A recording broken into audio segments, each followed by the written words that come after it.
There is a village in the southeast where everybody smiles even when they are suffering. Once upon a time, deep in the southeast, hidden behind thick forests and narrow red roads, there was a village no one liked to speak about. People called it many names: the lost village, the beautiful village, the village of smiles. But nobody ever said its real name because people believed that once you spoke its name aloud, it would call you. The people in that village were beautiful. The men, tall and handsome. The women, graceful, with bright eyes and beautiful faces. Even the children looked happy. Whenever strangers passed through, they always said the same thing. Why does everybody here look so happy? But if you looked carefully, you would notice something was wrong. Their smiles never left. Not when they were tired, not when they were hungry, not even when they cried. The smiles stayed, fixed, like they had been carved onto their faces. And the old people would whisper, "It was not always like this." Many years before the curse came, there lived in the kingdom of Atamefuna a young man named Ifeanyi. Ifeanyi was the son of Obiora, one of the chiefs in the village. He was strong, obedient, and almost 21 years old. His friends were getting married one after the other, and soon Ifeanyi began to think of marriage too. One evening, he went to his father. "My father," he said, "I think it is time for me to take a wife." Obiora smiled. "That is good, my son. Which family has caught your eye?" he asked. "There is a girl," Ifeanyi said. "Her name is Chioma. She lives in the village beyond the river." The moment Obiora heard those words, his face changed.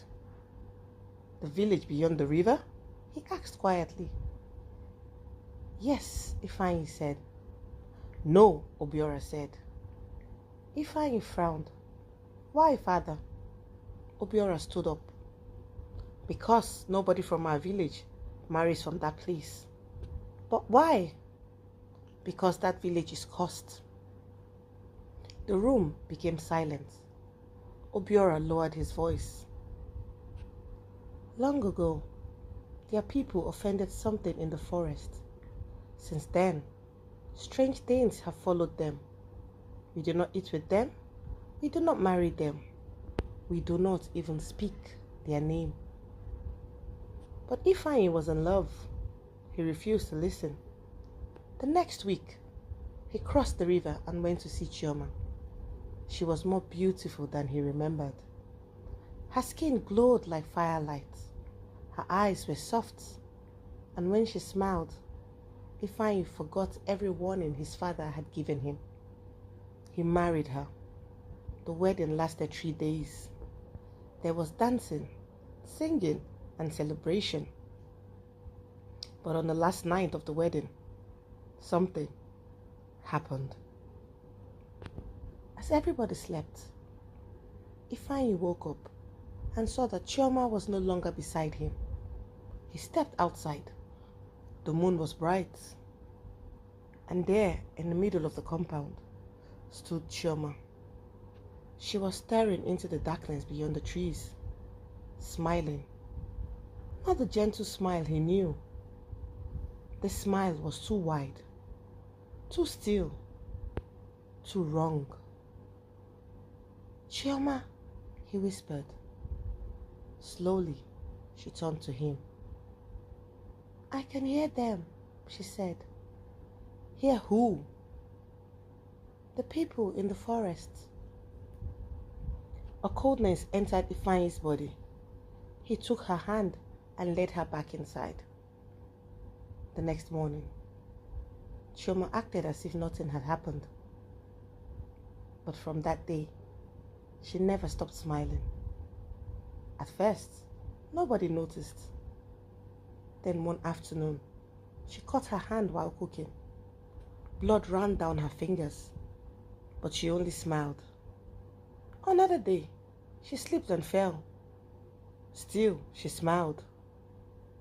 Soon the villagers began to whisper.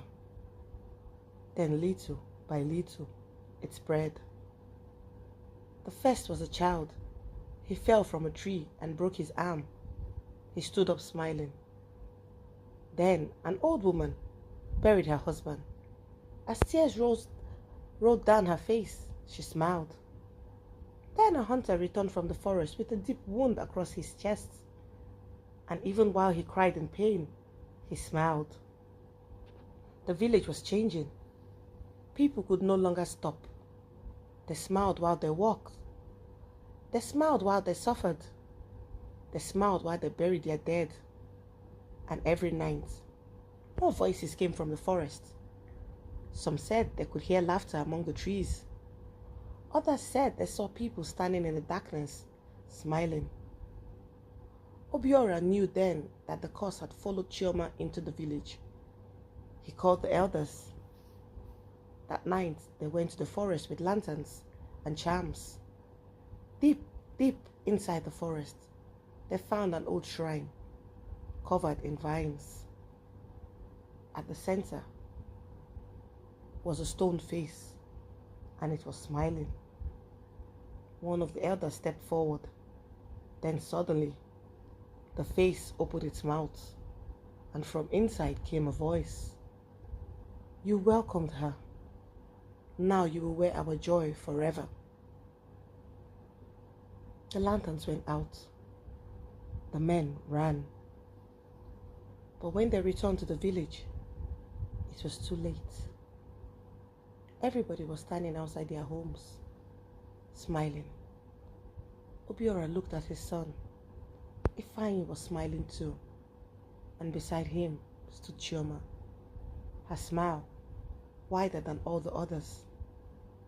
By morning, the entire village had changed, and from that day on, nobody spoke the village's real name again, because even now, if you travel deep into the southeast, beyond the river and past the forest, there is a village where everybody smiles.